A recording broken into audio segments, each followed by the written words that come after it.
மதுரை மாநகரத்தில் அரங்கேறிய ஒரு திருவிளையாடல்.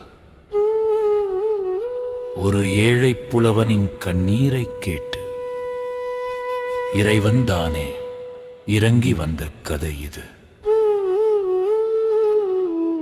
ஏழை புலவன் தருமி தமிழறிவு இருந்தாலும் வாழ்க்கை அவனுக்கு கடினமாகவே இருந்தது.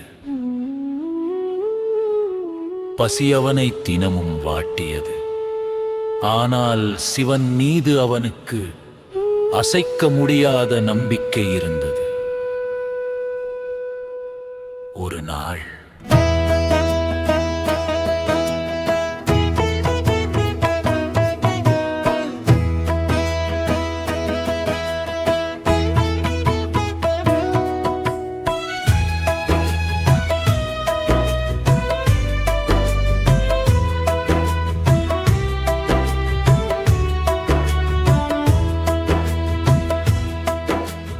மதுரை மாநகரத்தில் அரங்கேறிய ஒரு திருவிளையாடல். ஒரு ஏழை புலவனின் கண்ணீரை கேட்டு இறைவன் தானே இறங்கி வந்தன் கதை இது. ஏழை புலவன் தருமி தமிழறிவு இருந்தாலும் வாழ்க்கை அவனுக்கு கடினமாகவே இருந்தது. பசி அவனை தினமும் வாட்டியது. ஆனால் சிவன் மீது அவனுக்கு அசைக்க முடியாத நம்பிக்கை இருந்தது. ஒரு நாள் பாண்டிய மன்னரசவையில் ஒரு அறிவிப்பு வெளியிட்டார்.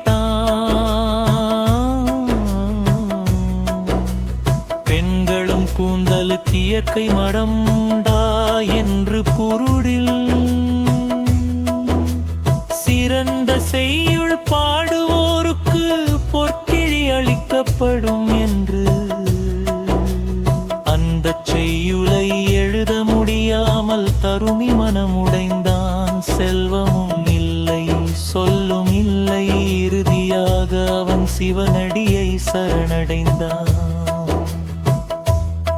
அப்போது சிவபெருமான் தாமே ஒரு புலவர் வேடம் பூண்டு வந்து தருமிக்கு செய்யுள் ஒன்றை கற்றுக் கொடுத்தார். அந்த செய்யுள் பெண்ணின் கூந்தலுக்கு வரும் மனம் பூவும் எண்ணெயும் போன்ற வெளிப்பொருள்களால் உண்டாகும் என்ற உண்மையை சொன்னது. அந்த செய்யுளை எடுத்து கொண்டு தருமி அரசவையில் நின்றான். மன்னன் மகிழ்ந்தான். பொற்கிழி அளிக்க உத்தரவிட்டான். அப்போது பெரும் புலவர் நக்கீரர் எழுந்தார். இது தவறு என்று கூறி அரங்கையை அதிரச் செய்தார். வாதம் வெடித்தது. தருமி அஞ்சினான். கண்ணீர் அவன் கண்களை நிரப்பியது. அவன் மீண்டும் இறைவனை நினைத்தான். அந்த வேளையில் புலவர் நிறம் கலைந்து சிவபெருமான் தம்மையே வெளிப்படுத்தினார்.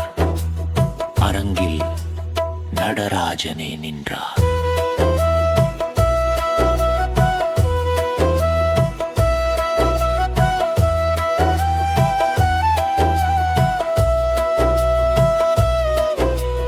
உண்மை வெளிப்பட்டது. நக்கீரர் பணிந்து அகந்தை கரைந்தது. அறிவு தலை வணங்கியது. சிவபெருமான் ஏழை புலவனின் பக்தியை போற்றி பொற்கிழி தருமிக்கு அகங்க உத்தரவிட்டார். இது ஒரு கதை அல்ல, அறிவை விட பக்தி உயர்ந்தது என்று உலகுக்கு சொல்ல வந்த ஒரு திருவிளையாடல்.